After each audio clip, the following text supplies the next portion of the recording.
Hello guys! Welcome to Jean Ball's Adventures. Another day, another gala with our adventurers group.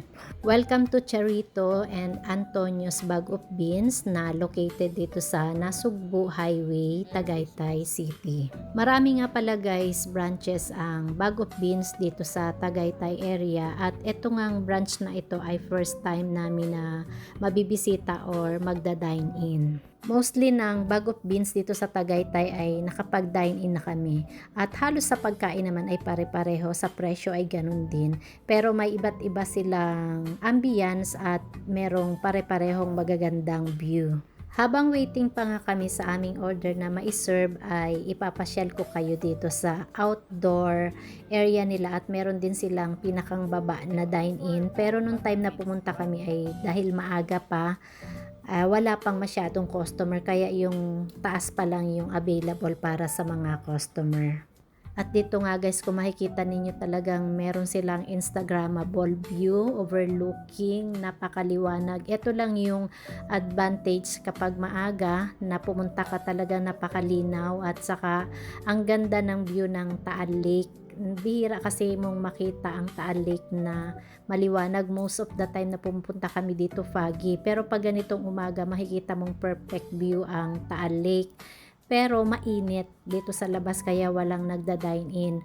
Mas best time dito sa labas ay kapag sunset time, pero yun nga, paswertihan kapag nakita ninyo na maganda at clear ang view ng Taal Volcano. After naming kumain, konting kwentuhan at picture-picture, pagkatapos ay lumipat naman kami sa ibang restaurant na closer din dito sa area na ito. Welcome to Delimundo Cafe na located dito sa Esplendido at ito ay located lang din sa baba kung saan kami kumain na Bag of Beans. Dito naman guys ay nag-order lang kami ng aming drinks. Meron nag-order ng kape, juice at konting pika-pika para lang kami ay ma-enjoy ang lugar at syempre kailangan din namin mag-order. Ganun madalas ang ginagawa namin guys pag kami ay namamasyal or kumakain. Hindi kami nagdi-drink sa isang restaurant. Hahanap kami ng ibang restaurant na doon naman kami magdi-dessert or magdi-drinks. Dito naman guys ay kakaiba at napakaganda rin ng kanilang view. Meron ditong golf course para sa mga members, pero ang kanilang restaurant or ang cafe ay open sa mga non-members at pwede kayong mag-dine in dito.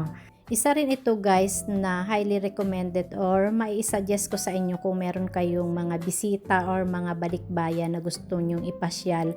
Talagang magugustuhan nila itong dalawang restaurant na aming pinuntahan. Masarap din ang pagkain dito at hindi naman siya ganun kamahalan.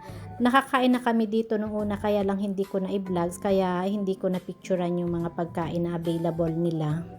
At isa pang maganda dito guys, pag nag-dine in kayo ay pwede rin kayong mamili ng mga Delimundo products na available dito sa kanilang restaurant. Tinawag kong adventurers group ang aming grupo dahil sila yung madalas kong kasama sa mga lakaran at sa mga out of town na gala.